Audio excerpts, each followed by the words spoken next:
And good morning, मैं Arkesh Mandora. Welcome to mission 100 institute of mathematics. हम पढ़ रहे हैं एक्सरसाइज 4 डिटर्मिनेंट अर्थात सारणिक।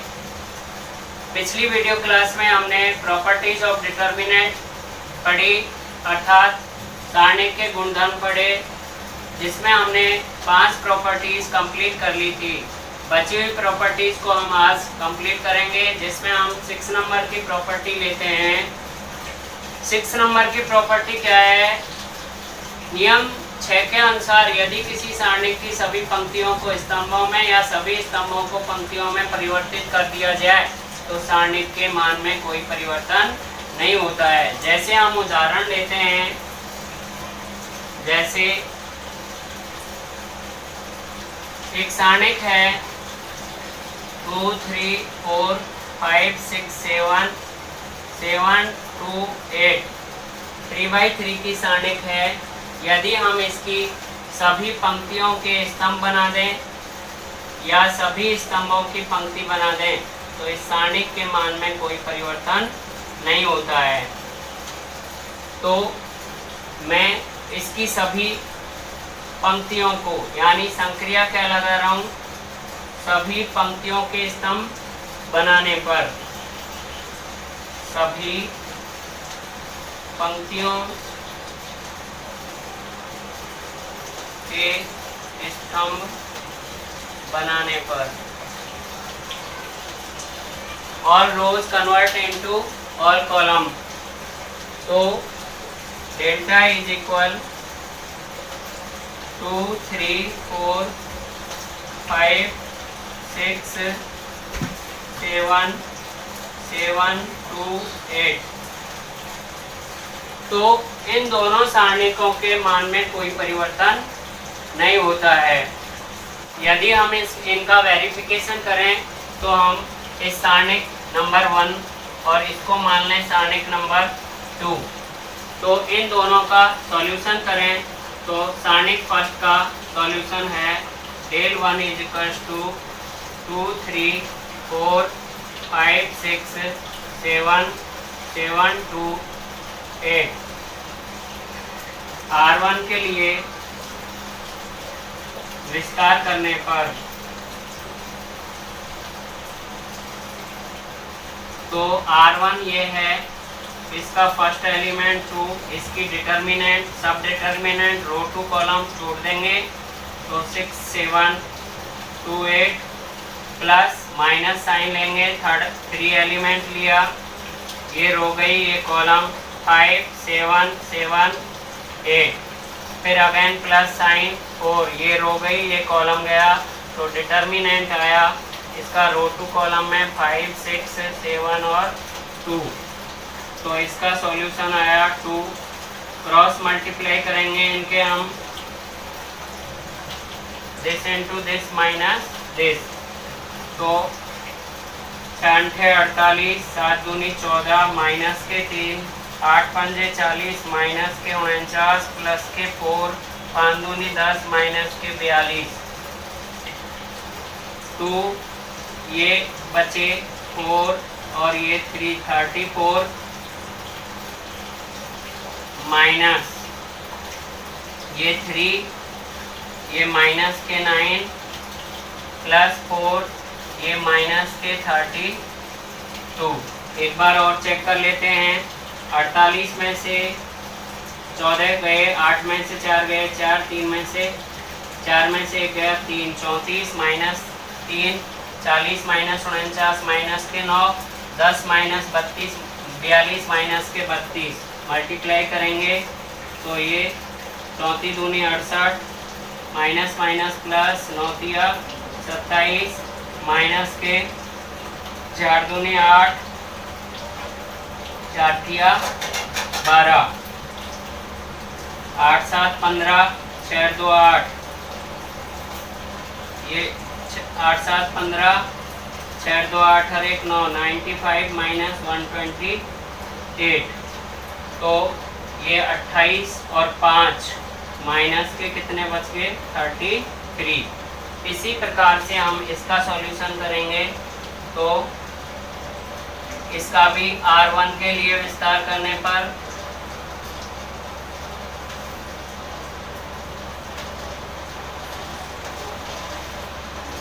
तो R1 के एलिमेंट हैं 2 मल्टीप्लाई इसकी सब डिटर्मिनेंट, ये रो गई और ये कॉलम गया, ये रो और ये कॉलम 6 2 7 8 -5, ये रो गई ये कॉलम गया 3 4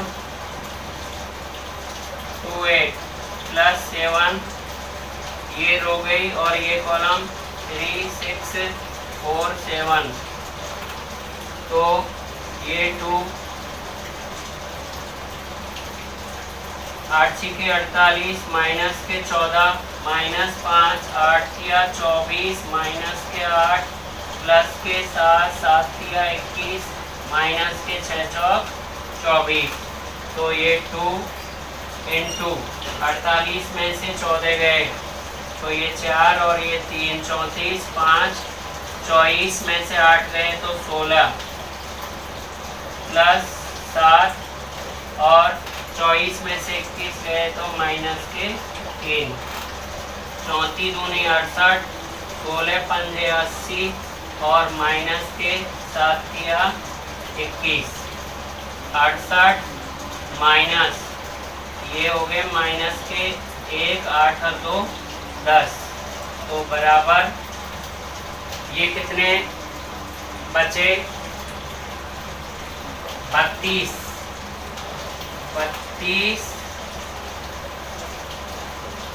और 1 33 माइनस के 33, अतः हम कह सकते हैं डेल 1 बराबर किसके है, डेल 2 के है। तो प्रॉपर्टी 6 यही कहती है कि सारणिक की सभी पंक्तियों के स्तंभ या सभी स्तंभों की पंक्ति बना दी जाए तो सारणिक के मान में कोई परिवर्तन नहीं होता है। इसी क्रम में हम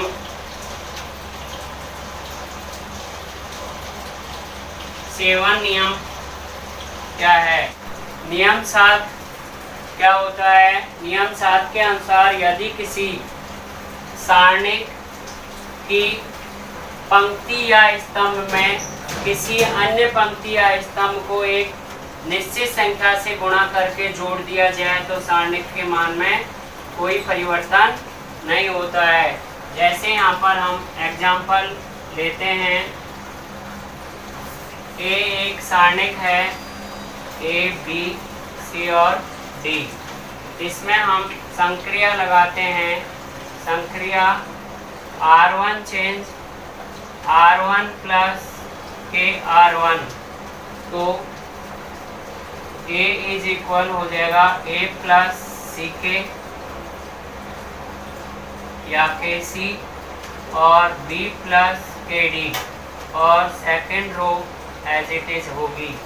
इसका हम पर्टिकुलर उदाहरण लें, जैसे डेल्टा 1 इज इक्वल 2 3 4 5 और संक्रिया लगा रहे हैं हम इसमें R1 change, संक्रिया R1 change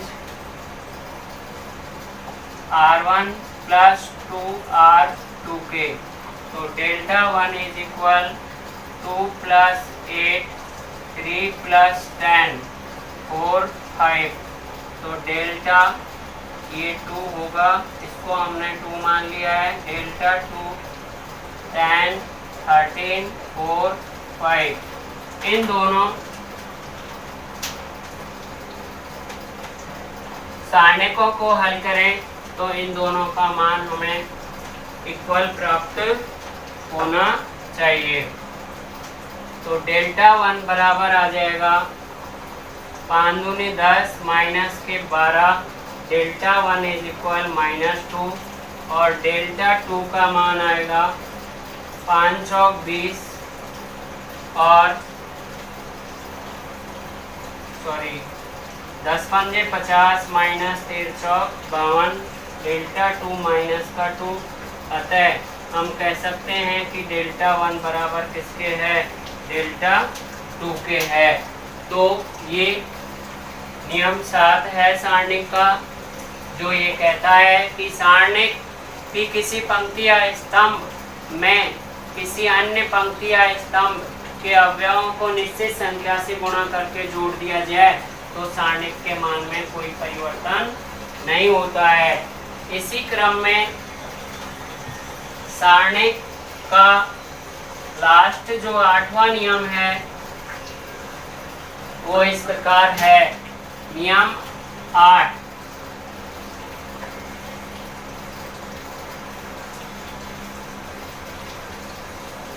property 8। इस नियम के अनुसार किसी सारणिक की पंक्ति या स्तंभ के अवयवों को किसी अन्य सारणिक की पंक्ति या स्तंभ के सैखंडों से गुणा करके जोड़ दिया जाए तो सारणिक का योगफल शून्य प्राप्त होता है।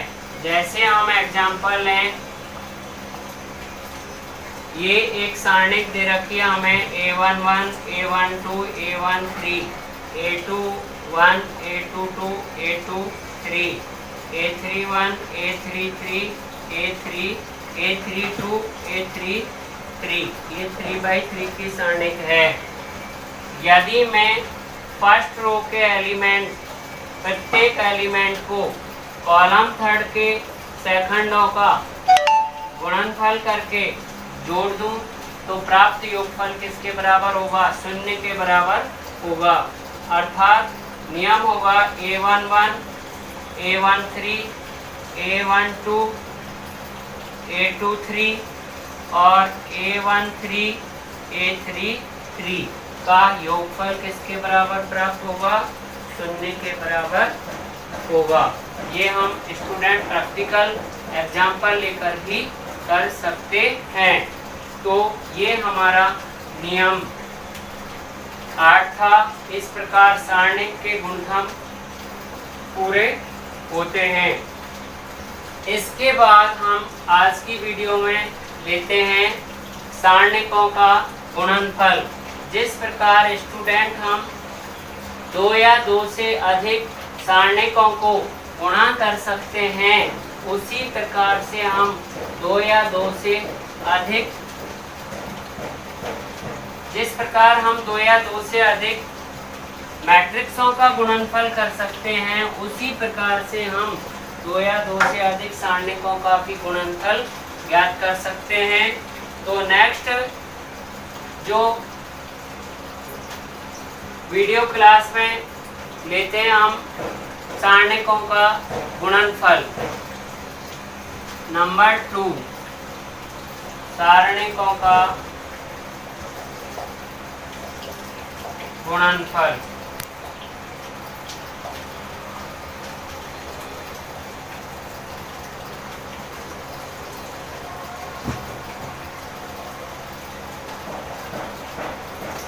Multiplication of determinant. तो सारणिक गुणनफल 2 प्रकार से ज्ञात किया जा सकता है, जबकि मैट्रिक्स गुणनफल एक ही प्रकार से, एक ही नियम से ज्ञात किया जा सकता है। सारणिकों का गुणनफल हम पंक्ति से स्तंभ में कर सकते हैं एज ए मैट्रिक्स। इसी प्रकार से हम सारणिक का गुणनफल हम पंक्ति से पंक्ति में भी कर सकते हैं। और तीसरी बात क्या है कि मैट्रिक्स और सारणिक के गुणनफल में क्या फर्क है। मैट्रिक्स और सारणिक में तो हम मैट्रिक्स में प्रथम मैट्रिक्स के स्तंभों की संख्या दूसरी मैट्रिक्स के पंक्तियों की संख्या के बराबर हो तो ही हम मैट्रिक्स गुणनफल कर सकते हैं, अन्यथा नहीं कर सकते हैं। तो सारणिक में हम समान कोटि की सारणिकों का गुणनफल तो कर सकते हैं, हम असमान कोटि की सारणिकों का भी गुणनफल ज्ञात कर सकते हैं। जैसे सारणिक गुणनफल में हम पहला बिंदु लेते हैं पंक्ति से स्तंभ में गुणा करना।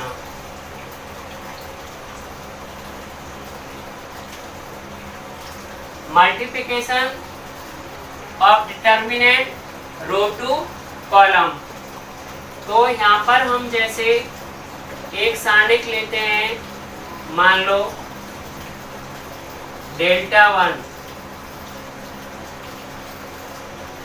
ये हमने 2/2 की, और दूसरी सारणिक हमने डेल्टा 2 ली, अल्फा बीटा गामा और डेल्टा। ये दोनों सारणिक 2/2 की हैं। इनका गुणनफल हम पंक्ति से किस में करेंगे, स्तंभ में करेंगे। तो वही मैट्रिक्स के जैसा गुणनफल कर लेंगे। तो डेल्टा 1 इंटू डेल्टा 2 हमें प्राप्त होगा, पहली पंक्ति पहला स्तंभ alpha A plus gamma B, पहली पंक्ति दूसरा स्तंभ beta A plus B delta. इसी प्रकार दूसरी पंक्ति पहला स्तंभ alpha C plus gamma D, beta C plus delta D. ये पंक्ति से स्तंभ में सारणिक का क्या है, गुणनफल है। इसी प्रकार से हम पंक्ति से पंक्ति में भी सारणिक का क्या ज्ञात कर सकते हैं, गुणनफल ज्ञात कर सकते हैं। तो पंक्ति से पंक्ति में, सेकंड पॉइंट, पंक्ति से पंक्ति में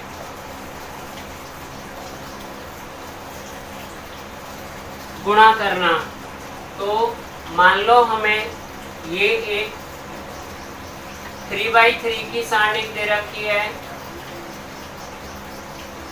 A1 B1 C1, A2 B2 C2, A3 B3 C3, और दूसरी सारणिक दे रखी है alpha beta gamma, alpha 1 beta 1 gamma 1, alpha 2 beta 2 gamma 2, और अल्फा 3 बीटा 3 गामा 3। हमें ज्ञात करना है alpha into delta 1 into delta 2, पंक्ति से पंक्ति में। ये पंक्ति है इसकी और ये पंक्ति है इसकी। तो संगत अवयव को संगत अवयव से, पहली पंक्ति से, फिर पहली पंक्ति दूसरी से, फिर पहली पंक्ति तीसरी से। तो A1 alpha 1 plus B1 beta 1 plus C1 gamma 1। इसी प्रकार फर्स्ट रो को सेकंड रो से इंटू करेंगे। तो A1 alpha 2 plus B1 beta 2 plus C1 gamma 2। फिर फर्स्ट रो को इससे थर्ड रो से गुणा करेंगे। तो A1 alpha 3 plus B1 beta 3 plus C1 gamma 3।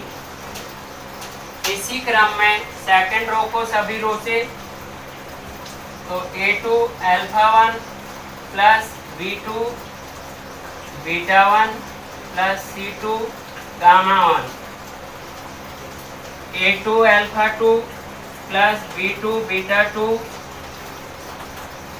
Plus C2 gamma 2,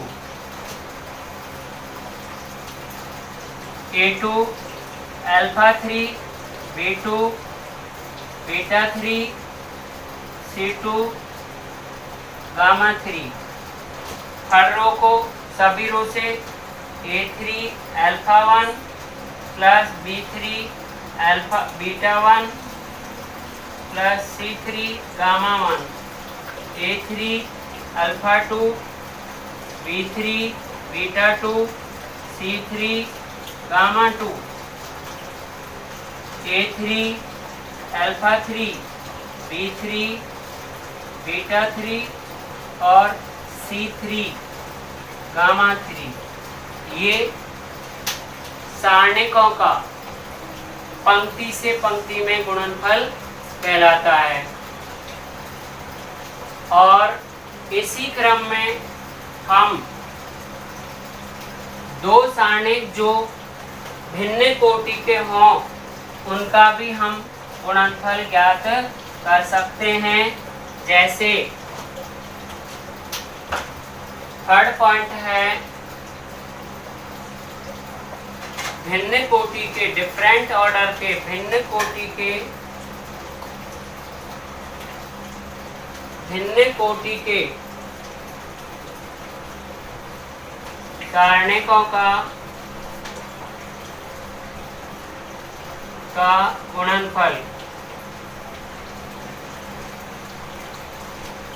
multiplication of different order determinant, भिन्न कोटि के सारणिकों का भी गुणनफल ज्ञात किया जा सकता है। जैसे हम उदाहरण ले रहे हैं, ये एक सारणिक है 1 2 2 1, ये 2/2 की है और इसका नाम हमने डेल्टा 1 दे दिया। और दूसरी सारणिक है 3/3 की 1 2 3 2 1 3 2 1 2 3, इस प्रकार की हमें 3 2 3 2 1 3 2 3 2 1 ले लो, समान नहीं होनी चाहिए नहीं तो 0 हो जाएगी वैल्यू। तो ये 3/3 की सारणिक है 1 2 3 2 1 3 3 2 1। इन दोनों सारणिकों का हम गुणनफल ज्ञात कर सकते हैं जो कि भिन्न ऑर्डर की हैं, यानी 1 2 2 1 मल्टीप्लाई 1 2 3 2 1 3 3 2 1। तो हम ये 2/2 और ये 3/3 की सारणिक का गुणनफल इस प्रकार से ज्ञात कर सकते हैं। इसको भी हम 2/2 से 3/3 की सारणिक बनाएंगे। तो इसके लिए हम यहाँ पर ये 1 0 0 0, ये 1 2 0 2 1, ये 3/3 की सारणिक हो गई हमारी। और इनटू करेंगे 1 2 3 2 1 3 3 2 1। अब हम इनको, यानी यहाँ पर हमने यदि इसकी उपसारणिक लें हम, तो ये हमें वापस क्या बन जाएगी, 1 की उपसारणिक लेंगे तो 1 2 2 1, यानी सारणिक प्रथम प्राप्त हो जाएगी। तो यदि 2/2 की सारणिक को 3/3 की सारणिक बनानी हो तो हम इस प्रकार से इस सारणिक को लिखेंगे।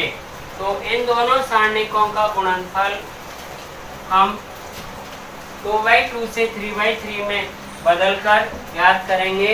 इसका हम रो से कॉलम में इंटू कर रहे हैं। तो 1 × 1 1 प्लस 0 प्लस 0, फिर 1 × 2 2 प्लस 0 प्लस 0, फिर 1 × 3 प्लस 0 प्लस 0, फिर 0 × 1 0 प्लस 2 प्लस 6, 0 2 6, फिर 0 1 4,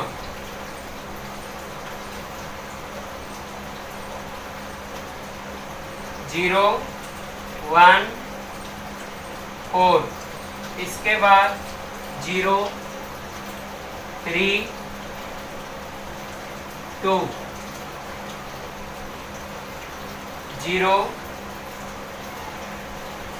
4 3, 0 2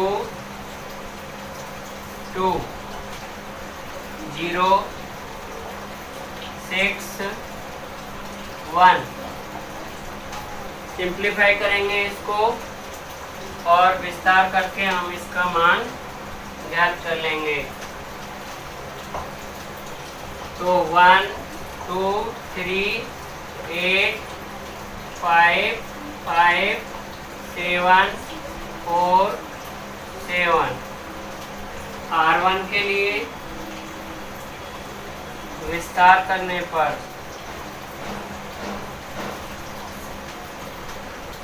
तो 1 सारणिक, ये रो और ये कॉलम, 5 5 4 7 -2, ये सारणिक 8 5 7 7 +3, ये रो और ये कॉलम, 8 5 7 4।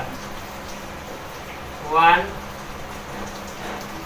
7 पंजे 35 -20 -2 8 7 56 -35 28 -35। 1 × 15 -2 × 21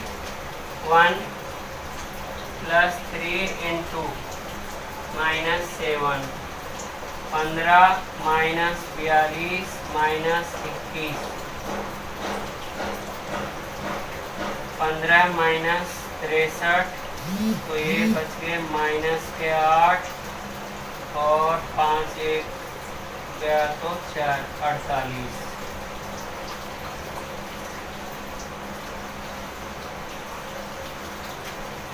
तेरह में से 5 गया 8, 5 में से 1 गया 4, -48 इसका आंसर है। तो इस प्रकार हम सारणिकों का गुणनफल ज्ञात कर सकते हैं, रो से कॉलम में और रो से रो में या कॉलम से कॉलम में, तथा दो भिन्न क्रम की सारणिकों का भी हम गुणनफल ज्ञात कर सकते हैं। इसी क्रम में स्टूडेंट, इसमें कुछ इम्पोर्टेंट पॉइंट हैं।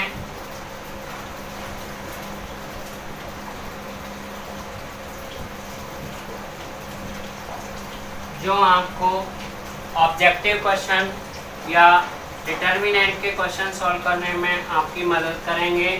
जैसे फर्स्ट पॉइंट है कि यदि किसी सारणिक मैट्रिक्स और सारणिक से रिलेटेड क्वेश्चन है, ये पॉइंट्स हैं। यदि किसी मैट्रिक्स को एक अदिश राशि k से गुणा करके उसकी सारणिक ली जाए तो उस सारणिक का मान k की पावर n इंटू सारणिक a के बराबर होता है। यहाँ a एक n/n कोटि का अवयव है।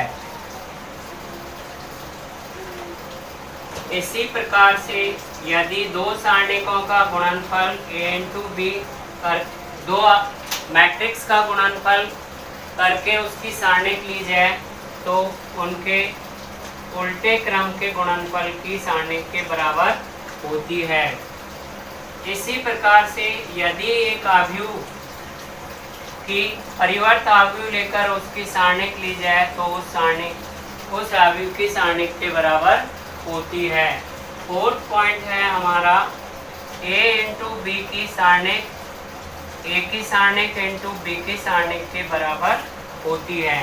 तो ये 4 पॉइंट इम्पोर्टेंट पॉइंट हैं जो आपको सारणिक के क्वेश्चन हल करने में मदद करेंगे। जैसे हम एग्जाम्पल फर्स्ट लें, फर्स्ट जो है हमारा, जैसे के ए इज इक्वल है k की पावर n सारणिक a के, तो इसका एग्जाम्पल हम ले रहे हैं यहाँ पर 8 2 4 3 -2 2/2 की क्या है सारणिक है, वो सॉरी मैट्रिक्स है। और यदि इसको हम 2 से गुणा कर दें, इससे 2 से गुणा कर दें तो 2 दूनी 4 4 दूनी 8 3 दूनी 6 -4। अब इसकी हम यदि सारणिक लें तो 4 8 6 -4, तो ये -16 -4 48, तो माइनस के 64 2a की सारणिक की वैल्यू होगी। और यदि हम इसकी सारणिक का मान निकालें सारणिक a, तो सारणिक a की वैल्यू होगी 2 4 3 minus 2 is equal minus 4 minus के 12 माइनस के 16। तो जो सारणिक 2a है वो क्या है, 3 टाइम है, यानी कितनी टाइम है, सॉरी 4 टाइम है, यानी 4 इंटू माइनस 16। तो इससे सिद्ध होता है समीकरण 1 और समीकरण 2 से। तो 2 सारणिक a की जो वैल्यू है, 2 सारणिक a की वैल्यू है वो 2 की पावर कितनी, 2 सारणिक इसके a के बराबर है। तो इससे इम्पोर्टेंट पॉइंट फर्स्ट का सत्यापन होता है। तो इसी प्रकार हम अन्य तीनों पॉइंट को भी सत्यापित कर सकते हैं। Thank you student. कल हम सारणिक से रिलेटेड क्वेश्चंस की क्लास, स्टूडेंट हम नियम नंबर 8 में थोड़ा चेंजिंग करेंगे। नियम नंबर 8 में बताया गया है कि यदि किसी सारणिक की पंक्ति या स्तंभ के अवयवों को किसी अन्य पंक्ति या स्तंभ के अवयवों से गुणा करके योगफल करने से सारणिक का मान 0 हो जाता है। तो पिछले पॉइंट में हमने पंक्ति का स्तंभ के सेकंडों से गुणा करने पर सारणिक का मान 0 के बराबर नहीं होगा। यहाँ पर हम पंक्ति के अवयव लेंगे तो पंक्ति के ही सेकंड लेंगे, तथा स्तंभ के अवयव लेंगे तो स्तंभ के ही सेकंड लेंगे। जैसे एक सारणिक है हमारी A11 A12 A21 sorry A13 A21 A22 A23 A31 A32 A33। तो यहाँ पर हम यदि पंक्ति फर्स्ट के सेकंड ले रहे हैं तो अन्य जो पंक्ति यहाँ पर यदि हम पंक्ति फर्स्ट के एलिमेंट अवयव ले रहे हैं तो इनमें से किसी भी दूसरी या तीसरी पंक्ति के सेकंडों का ही गुणनफल करना होगा। तो मैं यहाँ पर पंक्ति फर्स्ट के सेकंड ले रहा हूँ, सॉरी अवयव ले रहा हूँ, तथा पंक्ति सेकंड के सेकंड ले रहा हूँ। तो इनके अवयव और सेकंडों का गुणनफल 0 के बराबर होता है। तो हमें 8वें नियम में थोड़ा परिवर्तन करना है। बीच में थोड़ा ये हमने पंक्ति का स्तंभ के सेकंडों से गुणा कर दिया था जो नॉट इक्वल 0 के बराबर होगा। यहाँ पर हमने दिया था A11 यानी C1 के सेकंड लिए थे A11 A13 plus A12 A23 plus A13 A33 not equal to 0 होगा। तो पिछली वीडियो में हमने बताया। Thank you student. वीडियो को लाइक एंड सब्सक्राइब करें।